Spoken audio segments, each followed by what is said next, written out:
how would you describe yourself? Who are you and what do you do? So I started out as a YouTuber, but unfortunately, I'm not very involved with YouTube anymore. But I still have the silver button with 100K subscribers. But I'll probably describe myself as more like a personal trainer and entrepreneur for now. And how did you start with your journey? I started with becoming a b-boy, just like yourself. 20 years ago, when I was in middle school, breaking was very popular. During intermissions between classes, we'll go in the back of the classroom and then we'll just do like Nike and then 1990, stuff like that, freezes. As I got more involved with breaking, I searched about B-Boy Junior. I discovered him and then I saw him doing planche. I thought, oh my God, that's so cool. I want to really learn how to do it. And at the time, there's not a lot of information. So I had to do my own experiment. With trial and error, I got better at calisthenics. And then after I did some calisthenics for a few years, I made a switch from breaking to calisthenics fully. And I became the calisthenics coach now. Oh, okay. And when you start breaking, was you living in Seoul, in Korea, or in USA? So at the beginning, I started in Korea, but I moved to US to study from middle school to college. So I did most of my breaking in US. And then when did you move to South Korea? Moved back from US? Yeah. Around 2014. Oh, so okay. 10 years ago. And back then, when you moved back here, was you already doing mainly calisthenics? Yeah, because after I reached around 21, 22 years old, my body started aching. My neck was hurting, my back always hurting. So I quit breaking. But I still liked watching it. I just didn't do it. And then I made a 100% switch to calisthenics. After you started calisthenics, after how long did you start teaching? It's sort of hard to say because I started out as a YouTuber. So I don't know, but in my YouTube, I'll teach calisthenics. So I don't know if that counts as being a coach. Yeah, I don't know. Similar to me. I started the same way, but with breaking, yeah. So if you consider that, I think I guess I became the coach almost right away.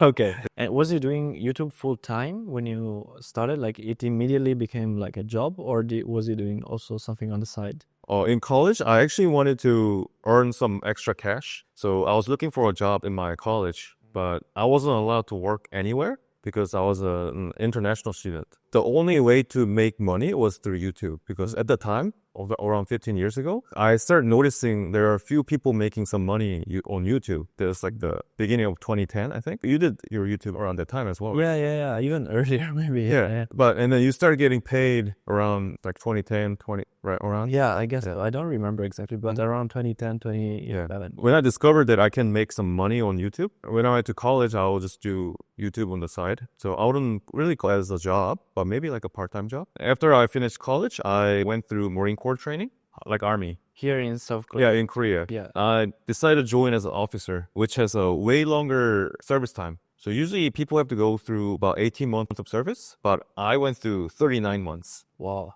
So almost like 2 times more. But the perks for going to the military for that long was that I got to use my phone. Nowadays, enlisted guys, they can make phone calls and they can go on Instagram, but back in my time, they weren't allowed to use phones. So that's a big reason I went to become an officer. Officers also get paid pretty well. While I was making money, on the side, I grew my YouTube even more. Yeah. Because I have the stable income, I was able to focus on YouTube quite a bit. Yeah, and when you started calisthenics and you also started teaching or making your YouTube channel, was you still like interested in breaking somehow, or did you still follow the breaking scene, or did you completely like leave it? No, I actually been consistently watching breaking this whole time. Oh, I didn't follow everything. There are a few people that I specifically followed, that being B-Boy D and because I really like power moves. Me too. And then he also was my teacher when I tried some power moves. And I also followed B-Boy Hong10’s. So those two are like the main guys I followed. Yeah. And then I'll just follow some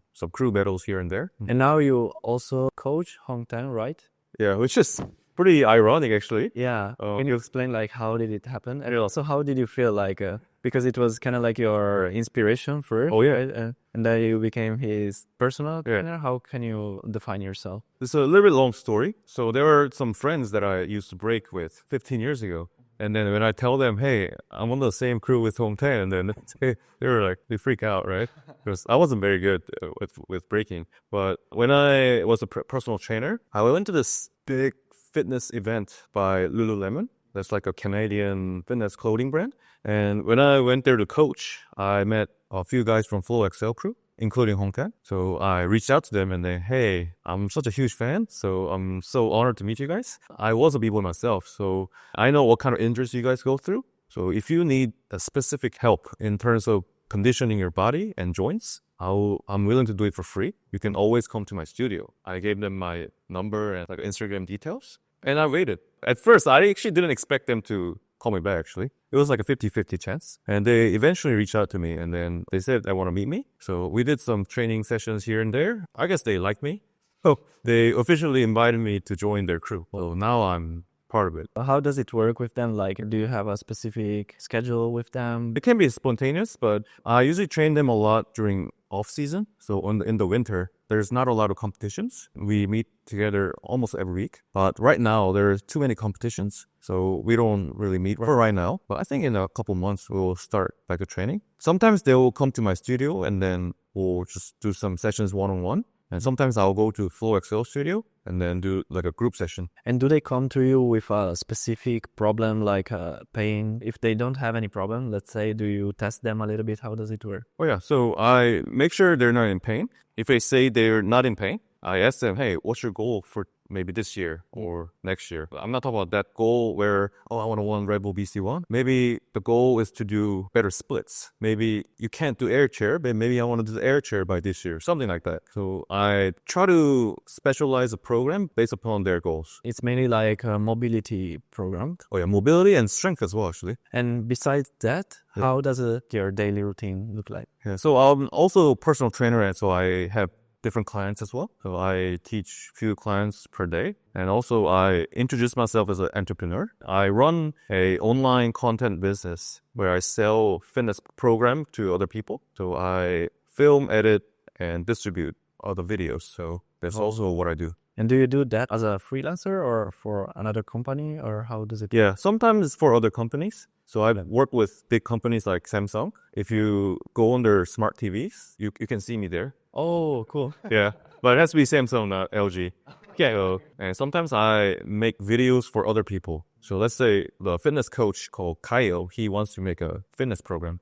And I reach out to him and then say, hey, I'll film, edit, and sell it for you. And they will just cut revenue. When you first started with breaking and also with calisthenics, did you imagine yourself becoming a coach or having this kind of job you have now? No, not at all. I just really liked working out. I never really thought about becoming a coach, but I just kept on working out. And I guess it's very natural to become a coach. But I always knew that I can't become like a regular person where they're working in like just a normal company. Yeah, same like me. I knew that since I was in college. Yeah, there's no way I'm working for someone else. Okay. Yeah, that's why I just created a business. And did you take inspiration from someone to do what you are doing now? It's not inspiration, but I got some funding from the government. Some of the startups in Korea, if you applied and if you write a good resume and then good business model, they will give money to you. So I started out with around like $50,000. It's not something that I have to pay back. Yeah. They'll just give it to you. Oh, wow. I don't think it exists in Italy. Only for tech startup, Yeah. I think. In here, it can be anything, Okay. as long as you write a good paper. So that was a good start. So with that money, I was able to make a website, buy these expensive equipments, the cameras, and all. It was very helpful in the beginning. And do you have now goals in the short term and also in the long term? Maybe short term, let's say around some months or up to 1 year. And long term, I mean like few years or 5 years or 10 years. Well, short term, I actually need to go back into working out. Honestly, I've been focusing on my business for the